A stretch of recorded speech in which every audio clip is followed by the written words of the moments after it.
Tonight, some happy people at Stamford Bridge.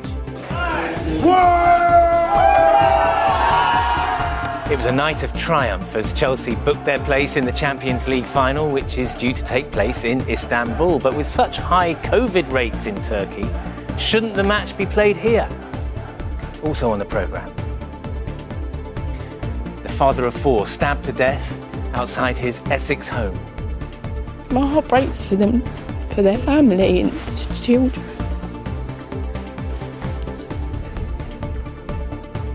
Protests at the pond. It now costs even more to go swimming in Hampstead. And tailored for Tokyo, the Olympians hoping they're dressed for success.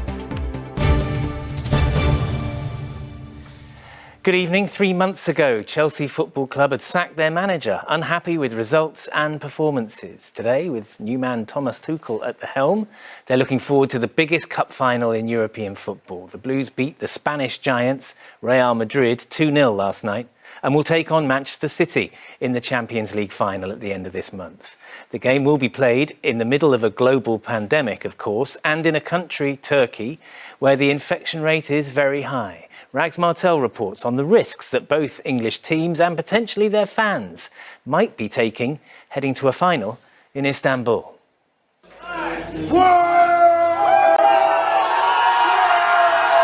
From the players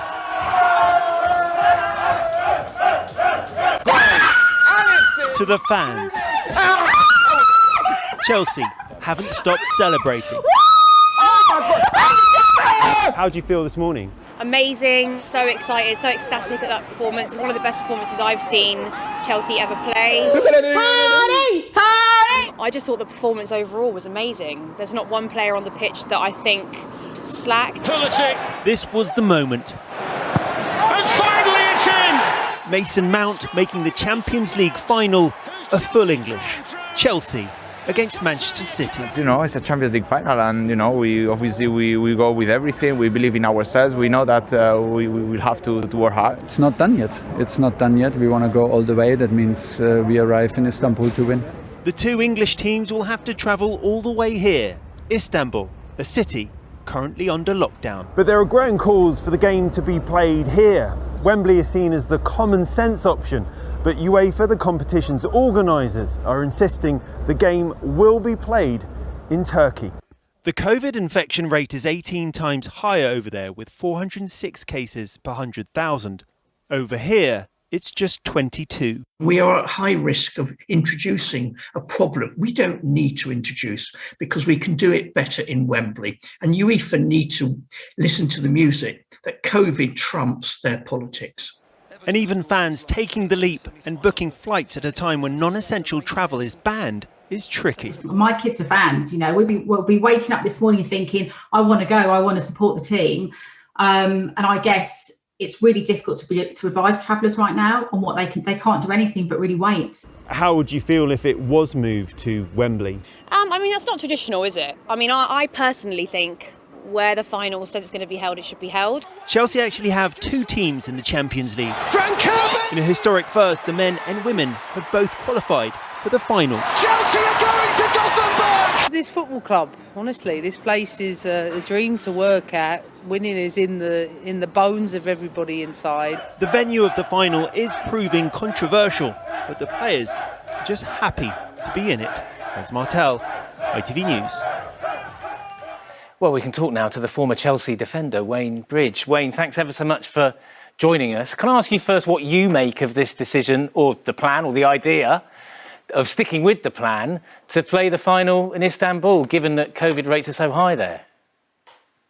Well, for me, I think like most fans, it should be here, especially with two English teams and, like you say, the COVID rate. So for me, it's a no-brainer to have it here, and it's better for the fans as well.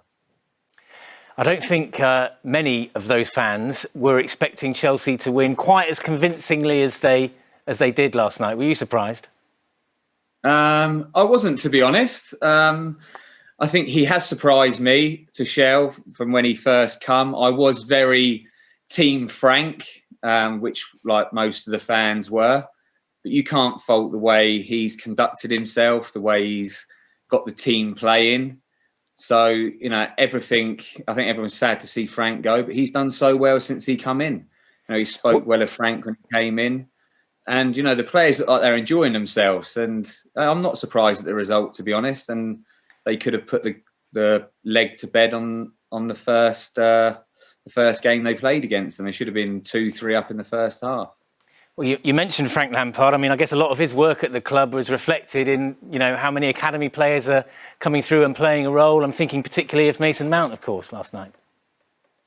Yeah, definitely. You know, Frank spoke so highly of him, and every time I watch him, I just think he's brilliant. He just impresses me so much. And you know, for England, you know, you look at Foden and Mount, they're two massive players that, you know, they could go on to be, well, two of the best players in the world, and could go on to, hopefully for England, have a very good Euros this summer. Now, I know since you stopped playing, Wayne, you've been working and focusing on how we can all stay mentally as well as physically healthy. Tell me a bit about that. Yeah, well, I've teamed up with Miracle Grow. They've done a lot of research with it being Mental Health Awareness Week, and over 70% of Brits feel better spending time outside, and you know, nearly 50% say it boosts their mood. And what they've come up with is a well-being journal to help us get outside and spend more time outside, be it your garden, your balcony, or your local green space. And it's just 3 pledges to choose from. And you basically go to lovethegarden.com. You choose 1 pledge, you'll get your free wellbeing journal. And from there will be some tips, advice to help you along the way. And yeah, hopefully encourage everyone, or it will encourage everyone to spend more time outside. I've got to ask you very quickly, you used to play for Man City as well, of course, Wayne. Who are you going to be supporting in the final? I knew this was going to come. You know what? I'm going to choose. I'm not going to sit on the fence. I'm going to go for Chelsea. I spent more time at Chelsea. There we go. So I'm going Chelsea. Good enough. Well said. Thanks very much, Wayne Bridge. Now, later in the programme, we're at the Emirates as Arsenal prepare for the biggest match of their season. Now, on to politics, though. And Londoners have gone to the polls today in the mayoral elections. Labour candidate Sadiq Khan has already cast his ballot by post, but he joined his wife, who voted this morning at St Albans Church. The Conservative candidate Sean Bailey was in Romford to vote. And the polls across the capital are open until 10 o'clock this evening. More than 6 million Londoners are registered to vote. 5 teenagers have been arrested after a 34-year-old man was stabbed to death in Leindon in Essex. The family of James Gibbons said they were broken beyond belief at this pointless loss. He was killed outside his home just hours after celebrating his twin daughter's 2nd birthday. Sam Holder reports. James Gibbons was a dad to 4 young children. On Sunday night, the unthinkable happened to this family. James was stabbed to death outside their home. He'd gone to help a man in need. Police believe he was attacked by a group of teenagers after getting involved. For his friends, that selflessness, that caring for others, was something he was renowned for. He's just like such a lovely family man, and it's just heartbreaking. It really is heartbreaking, because he'd do anything for anybody, not just family, anybody. My heart breaks for them, for their family and children. The 34-year-old, known as Gibbo to friends, ran his own bathroom fitting company. He was the family's main breadwinner. He's the best dad I know. Like, I've never seen such a close, happy family. Like, it's rare to see nowadays, it really is. And they were so happy, like so happy, didn't deserve it at all. Many here are struggling to make sense of what happened. At the time, James was celebrating his 2-year-old twin girl's birthday. His family say that he always tried to help those less fortunate than himself, and that's exactly what happened on Sunday night when he was killed. They say they are devastated beyond belief. Neighbours say violence in this part of Leindon in Essex is common. Many, including the family, have been trying to move away. Some living nearby wouldn't talk for fear of violent retribution. Police have arrested 5 teenagers on suspicion of murder. 3 have been released on bail. Officers are continuing to comb the area for evidence, including using specialist equipment to search the sewers. James's death has left a family, 4 children, without a father, and brought an entire community together in grief and fear. Sam Holder, ITV News. And a 15-year-old boy has been taken to hospital after being stabbed in West London. A crime scene remains cordoned off close to Imperial Wharf Station in Chelsea Harbour. 2 people have been arrested in connection with the incident. Ace Ruel is a Londoner, a successful actor and a father of 3 children. He's also fighting for the right to stay in the city where he was born. Because of a criminal conviction 13 years ago, he's been facing the prospect of being forced to move to Jamaica, where his mother was born. The Home Office says he won't be asked to leave imminently, but that he does have only a limited leave to remain here.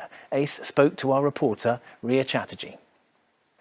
At the heart of this story is a contradiction, Ace Ruel tells me. One he feels puts his life on hold. We look through court documents in the gym in his garden. Well, even like just going over it now and speaking about it, anytime I think about it, I think, right, like. Ace is referring to court hearings from 2016, 5 months apart, to appeal the fact his British citizenship had been downgraded to limited leave to remain from indefinite leave to remain. At the first hearing, a judge ruled in his favour. The Home Office appealed, and at the second hearing, a judge said he had a financial incentive to re-offend. In 2008, he was jailed for a robbery offence and successfully challenged deportation following completion of his sentence. You're attacking me after I've already been out of prison, I've had children, I've been working. I stopped applying for benefits about maybe a year or 2 after being out of prison because I said, you know what, I need to create my own earnings. I've worked with the Met Police, the Old Bailey Court, Hackney Council, Brent Council, the Peers Outreach Team at the Mayor's Office. I've basically done everything that shows that you can reform from going down a particular path. I've showed it, so is it got to do something with race? Because obviously there's so much things with the Windrush and all of these things that's come about. Hang on a minute, you're supposed to be paying him, not the other way round. He's allowed to work, but isn't allowed to travel abroad. Ace says this is hampering his acting career. We've had a statement from the Home Office. Their first line says that Mr. Kentaki's indefinite leave to remain was revoked as a result of criminality. How do you feel about that? If I never committed the crime, I would never be in this situation right now. So I have to fully accept this is a part of the reality, and you never know when you do one thing that it might have a chain effect so big. But for me, it's just certain things within my case that I can't accept. In my court papers, the Home Office did not dispute any of the references, any of the work or family ties that was given to the court. So how did we get to the next judge where the judge is saying that this never happened? How? The Home Office told us limited leave to remain allows Ace to stay and work in the UK. But he says a constant threat hangs over him. Ria Chatterjee, ITV News. There is a full weather forecast to come and the new outdoors art gallery that's a mile long. Plus, how to dress for an Olympic dream, the new look, Team GB. But first, angry swimmers at Hampstead Ponds are threatening the City of London Corporation with legal action. They say an increase in charges to use the ponds is unfair and discriminates against disabled swimmers. The corporation says it has to charge because voluntary contributions weren't enough to pay for the upkeep of the ponds. Katie Barnfield explains. For hundreds of years, they've been an oasis in central London. Now the Hampstead Heath Ponds are the site of a bitter row between swimmers and the City of London Corporation. A group from the Ladies' Pond are now threatening to take them to court, over charges they say are discriminatory and unfair. When I lost my sight 5 years ago, I started swimming through the winter, and it's total sanctuary. It's the only place I feel safe. I can actually swim. I can't see, but I can actually enjoy the water. And that was taken away as soon as costs were brought in. Disabled people on low incomes just can't afford to swim now. Swimming at Hampstead Ponds used to be free, but payment is now compulsory, costing over £4 for an adult swim and just under £2.50 for a concession ticket. But it's season tickets where swimmers say the latest increase is most unfair. For concessions, it's just gone up to nearly £76 a year, an increase of over 20%. They only allow you to buy the season ticket up front in a single purchase. The sorts of money they're talking about seem little to them, but they're huge to people on low incomes. They simply don't understand. Protests about the charges have been going on for months. But after the latest increase, the Ladies' Pond Association have brought in solicitors who claim the price hike breaches the Equality Act. People who provide services or public bodies can't discriminate in relation to their services. So the fact that the City of London has introduced new charges which disproportionately affect disabled people is in contravention of the Equality Act.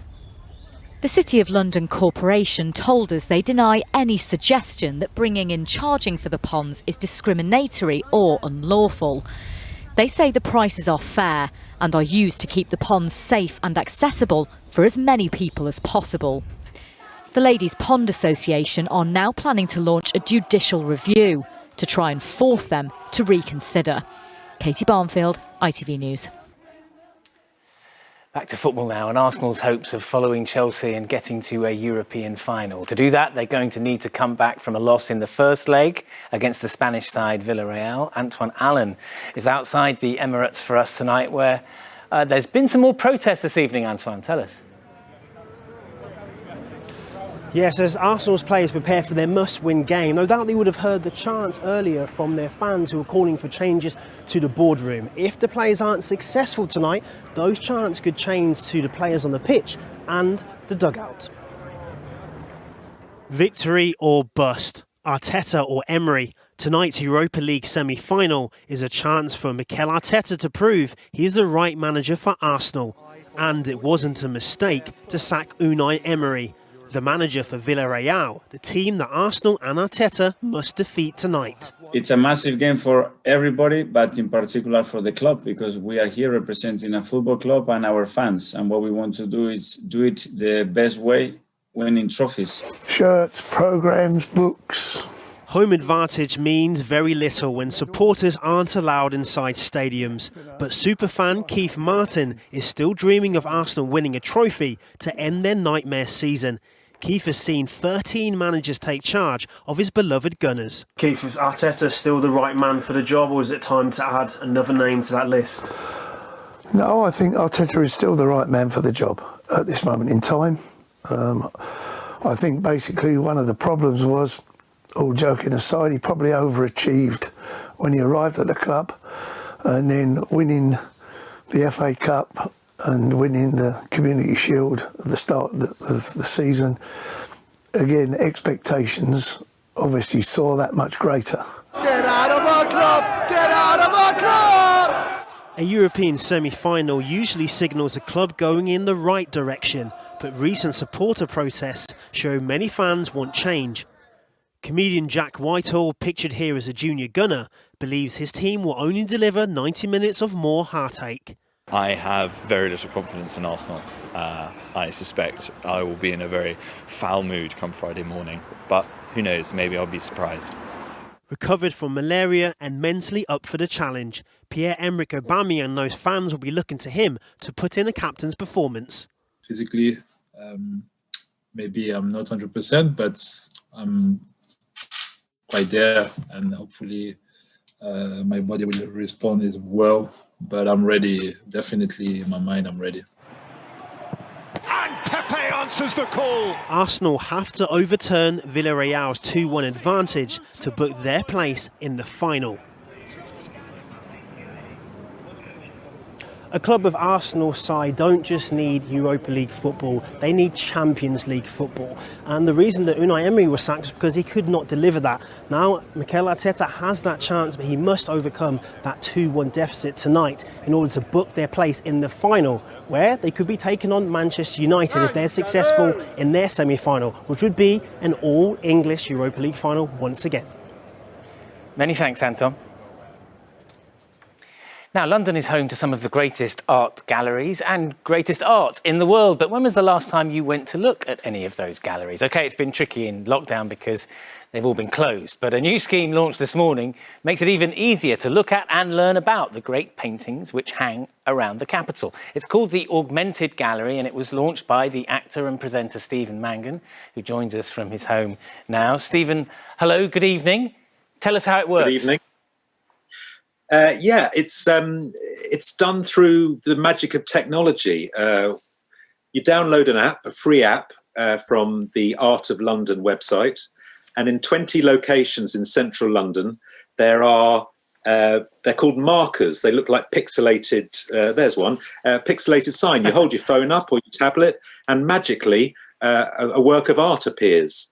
And you can zoom in and out, you can look at the whole thing. There's commentary on there from me and James Acaster, and also from people who actually know what they're talking about. And it's a free way to look at some art with the galleries all shut at the moment.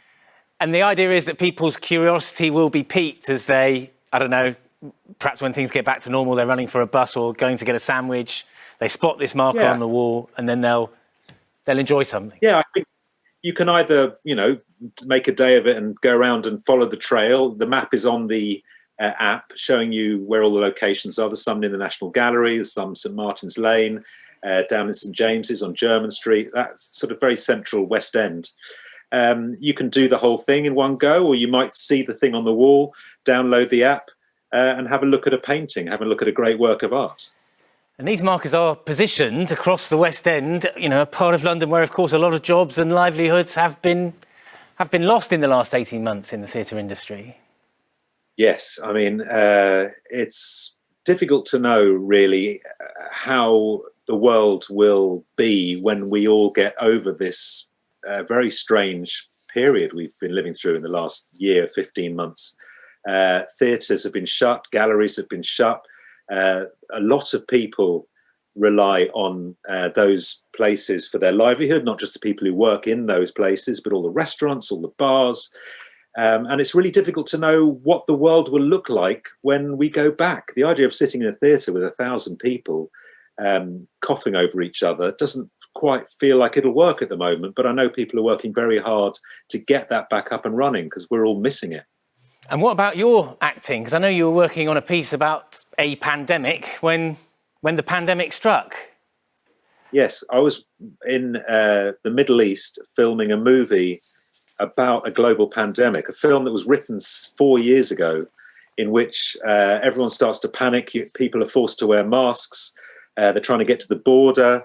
And as we were filming it, it was happening around the world. It was the most bizarre thing. And we got to within 2 weeks of finishing the film. They shut the country down. We all had to come home.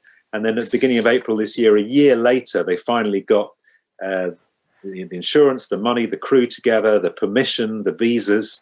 And we all went to Jordan and finished the film. But it's a comedy about a pandemic. So I'm not sure the world is ready for a light-hearted look at a global pandemic. Well, here's hoping you got it right. Stephen Mangan, thanks very much for joining us.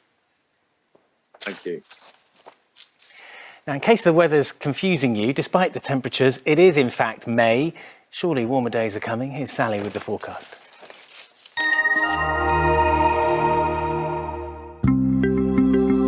Making the most of it, whatever the weather.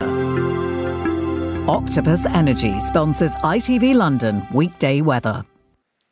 Hello there, and a very good evening to you. I hope you've had a lovely day. Now, this was a scene spotted across London last night, around about this time by Peter. Pretty threatening clouds there. Fast forward a few hours to this morning, and this was a beautiful, mystical scene in Richmond. Isn't that lovely? So we do have tomorrow some more sunny spells. Bit of cloud around though, but looking like it'll be drier. There might just be the odd shower. Then on Saturday, we've got rain and wind moving in. However, by Sunday, things will feel warmer. Not sure that warm weather is going to hang around, though, into next week. Here's what's happening. We've got cold air still coming down from the north, but as this system moves across on Saturday, we start to draw in this warmer air from the south, and that's why we could see those temperatures climb up into the high teens, possibly even a little bit higher. But as I said, it doesn't look like it'll last too long. Right, back to tonight, and we've got a mixture, really, of some clear spells, a bit of cloud out there, maybe just the odd little splash of rain. Probably the clearest of the skies to the south of London. That's where it's going to get chilliest, but it's looking like at the moment most of us will be frost-free tomorrow morning, and actually a pretty nice start to the day heading our way. Some lovely sunshine out there, quite a bright start to Friday in many places. We'll see some cloud bubbling up as we go through the day, but I think there'll be a little bit more sunshine tomorrow, and so those temperatures just maybe a degree warmer, highs of 14 to 15 degrees, still a touch below average. It's quite breezy and it is looking mostly dry. Now into the evening, some of that cloud breaking up, so quite a nice evening ahead, but then we've got that system moving in as we go into Saturday, so looking quite unsettled on Saturday. Sunday is warmer with maybe the odd shower around, perhaps a greater chance of a shower into Monday and Tuesday, staying breezy throughout, and those temperatures eventually then fading away again. I'll see you later on. Have a lovely evening. Bye-bye. Octopus Energy sponsors ITV London weekday weather.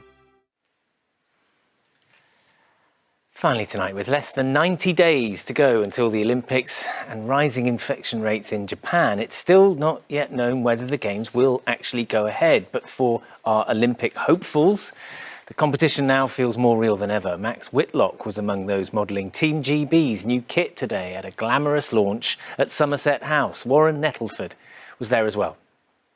Is this the opening for a Hollywood blockbuster? Throw in some smoke for effect. There we go. But no, this is the kit launch for Team GB. As always, they're aiming high in every sense. With just 78 days to go until the Tokyo Games begin, it's time to get ready for the Games that already are a year late. If you're into the Olympics, you'll know all about Max Whitlock. Back at London 2012, he won his first bronze medal. Then at Rio in 2016, he won 2 golds. Max, you're an old man now, aren't you, going to your third Games? Yeah, it feels like it sometimes. It's kind of a proud feeling, and I'm not stopping anytime soon. I still feel kind of there's room in the tank. Nobody is going into Tokyo with a smooth preparation, but that's what's different, that's what's challenging, and that's kind of what you have to thrive off, really. Thriving when preparing for the Olympics means improvising. Max's pommel horse isn't normally in the garden, but these aren't normal times. Lavia Nielsen prefers the 400 metres to the catwalk, but she just loves the new kit. Back in 2012, though, her athletic ambitions became more serious after carrying the bags of one of our most famous Olympians. It's a small name, Jessica Ennishill. Yeah, 16 years old, standing behind her was an incredible experience, and the crowd were absolutely wild for her, so supportive of her, and she was so focused, it was almost as though she couldn't hear the noise of the stadium. It was absolutely incredible, and I think I witnessed that and thought, you know, I want a piece of that, that's what I want to do, and I haven't looked back since. Lavia has had to adapt too. She was coached via Zoom for most of the year, and the differences are set to continue during the Games. There'll be no foreign fans to cheer on the athletes, and a decision has yet to be made as to whether any crowds are going to be allowed in. For Paralympian sprinter Olivia Breen, the lack of British fans isn't putting her off. Obviously it's heartbreaking, obviously not having my family there, because they come with me everywhere I compete, and it's lovely to have their support and run to them after you compete. You've done well or you haven't done well, you can have their support with them. But obviously it's heartbreaking they can't be there, but I'm just grateful the Games is happening for me and for everyone else who's trained really hard for it as well. So with under 3 months to go, Team GB firmly have their targets set on Japan. Now they just want the shiny medals to match their sparkling kits. Warren Nettleford, ITV News. We're back with the latest after ITV News at 10. Coming up, Mary Nightingale with the ITV Evening News, but from me and the rest of the London team. Bye-bye.